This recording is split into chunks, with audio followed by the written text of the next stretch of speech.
سلام به شما دوستان عزیز، خوش اومد به این ویدیو جدید. بدون مقدمه، بدون هیچی میخوام برم سراغ خاطرات ترسناکی که شما برای ما تعریف کردید. خاطراتی که حتی مو به تن خودم سیخ کرد. البته اگه واقعی باشه. بریم با هم بخونیمش. خاطرات ترسناک شما پارت 1. پدرم یک جفت کفش قدیمی داشت که همیشه کنار در میذاشتیمش. بعد از فوتش کسی دل نداشت جابجا کنه. یه شب صدای تق تق از سالن اومد. فکر کردم دزده. دویدم به سمت سالن. وقتی که رفتم توی سالن، کفشا وسط سالن بودن، دقیقا روبروی در اتاق پدرم.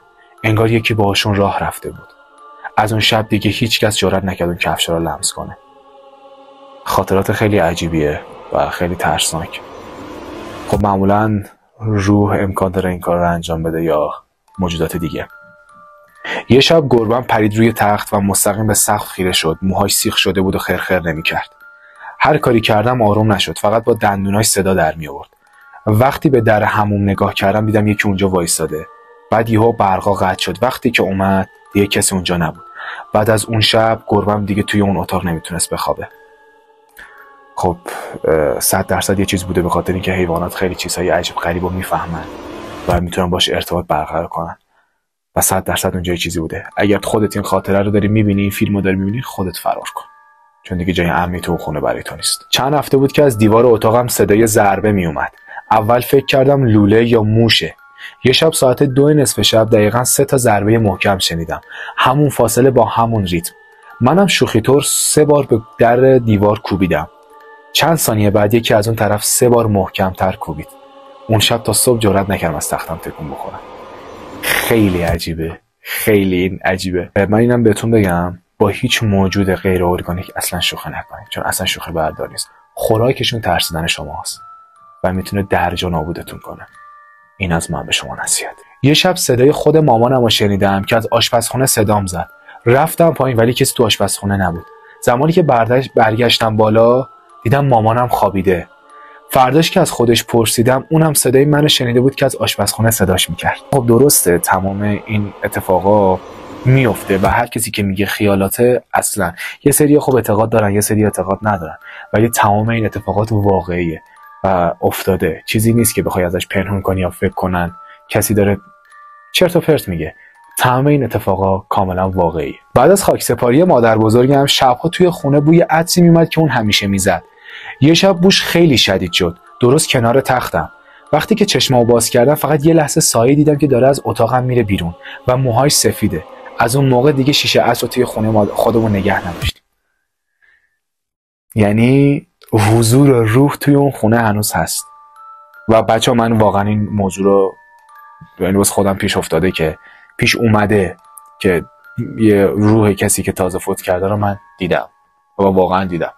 پس این واقعیت داره. پدر بزرگم یه ضبط صوت داشت که وقتی روشنش میکرد همیشه اولش خشخش میکرد و من خاطره خیلی زیادی باهاش دارم.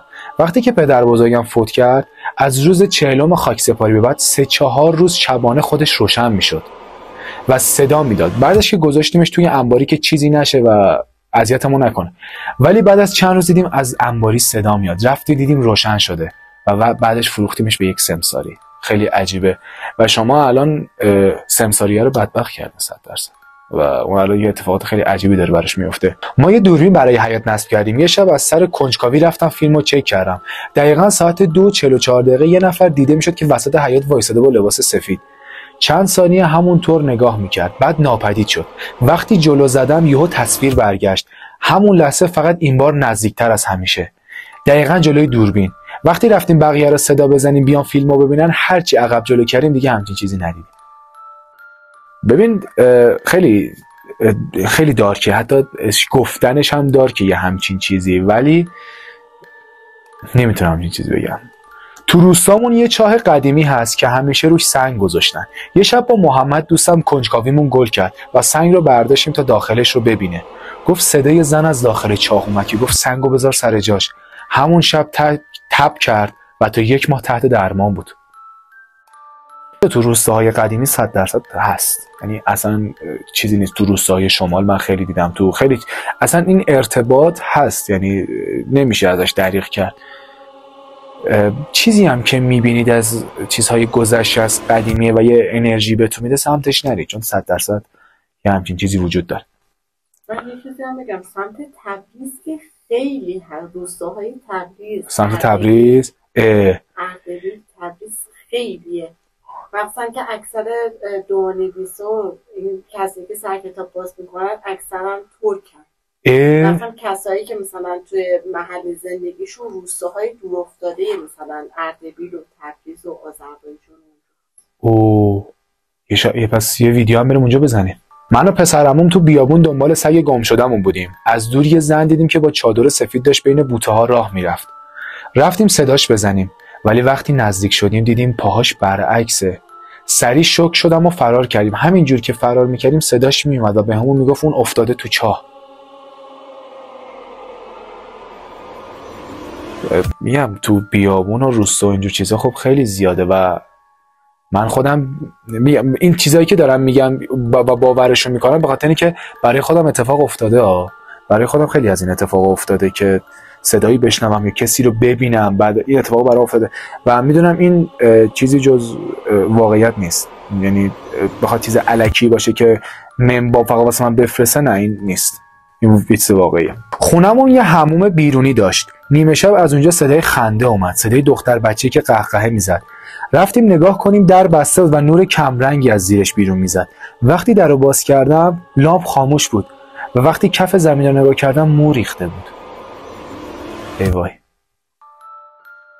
خب ببین ما تا اینجاش که از حموم بیرونی اینا تا یه جایش میرسی که خیلی برات عجیبه که نور کمرنگ در باز میکنی، ولی زمانی که مو کفش ریخته به خاطر که خب تو همون مو میریزه، خانم‌ها معمولا میرن مو میریزه، ولی واسه اینا میتونه واقعیت داشته باشه. اینا یک سرباز برامون نوشته.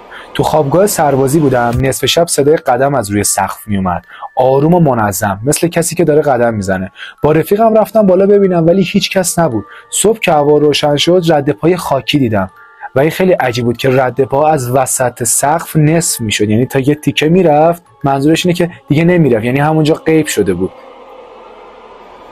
همچین جور چیزایی فکر کنم تو خوابگاه سربازی اتفاق بیفته. خیلی خب عجیبه دیگه، چیزای غیر ارگانیک و یعنی چیزای طبیعی اتفاقا هست.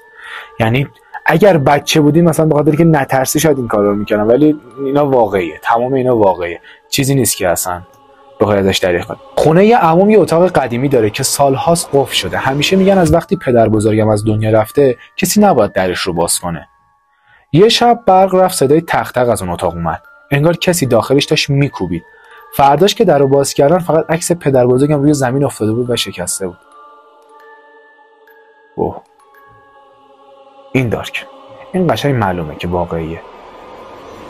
من یه بار بچه‌ها با همین پدر بزرگ خودم که همون که فوت کرد، ما عکسشو توی اتاق مادرم داشتیم. یعنی یه زمانی که من رفته بودم یه صدایی اومد، تنها بودم توی خونه. اینو قشنگ میگم بوبی تمثیل میشه.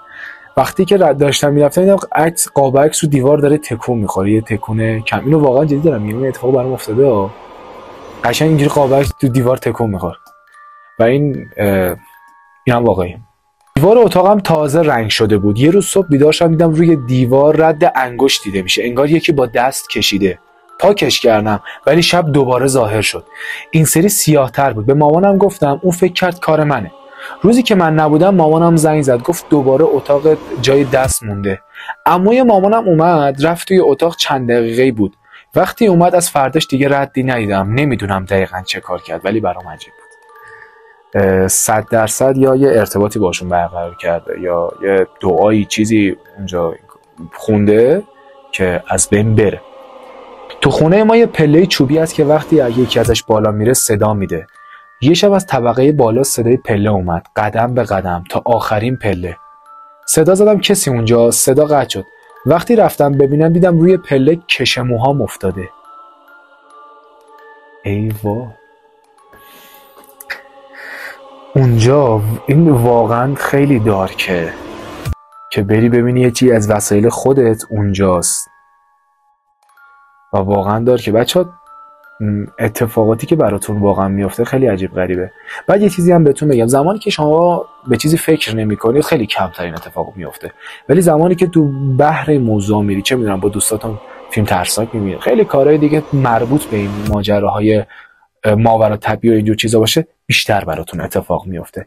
خواهشاً خیلی این داستانا رو کمتر کنید. ما فقط برای اینکه برای شما ویدیو بسازیم، تفریح کنیم و تفریح درسته کار خطرناکی میکنیم، تو خونه متروکه میریم با روحا سر کله میزنیم خیلی چیزا، ولی تمام اینا عاقبت داره. هیچ وقت این کارو نکنید و واقعا واسه تفریح شما این ویدیو رو ببینید، ویدیوهای ما رو ببینید، لذت ببرید، یه ذره خودتون رو بترسید، ولی چیزی که بخواد بره توش هیچ وقت این کارو نکنید، چون واقعا داستانی براتون پیش میاد که خودتون هم از زندگی میندازتتون. خیلی چیزایی، خیلی اتفاقا برای من و علی افتاده که نمیشه بازگوش کرد، ولی خب دیگه افتاده دیگه، چیزی که هست. دوستان مرسی که تا انتهای ویدیو با ما همراه بودید. از خاطرات ترسناکتون لذت بردیم، خیلی خفن بود. و اگر دوست دارید دوباره بچه‌ها خاطرات ترسناک دیگه هم دارید، کسایی که این ویدیو رو میبینن، توی چنل اینستاگراممون دایرکت بدید، برامون بنویسید، حتما تو پارت بعدی براتون بازگو می‌کنیم. خیلی دوستتون دارم، خیلی زیاد. تا ویدیو بعدی، خدا نگهدار. قبل از همه اینا، تو هر چیز خطرناکی، هر موقع که احساس کردی یه ترسی داری، بدون یه اتفاقی داره واسط میفته. امشب هم یه اتفاق خیلی جنجالی برات میفته. مواظب خودت باش.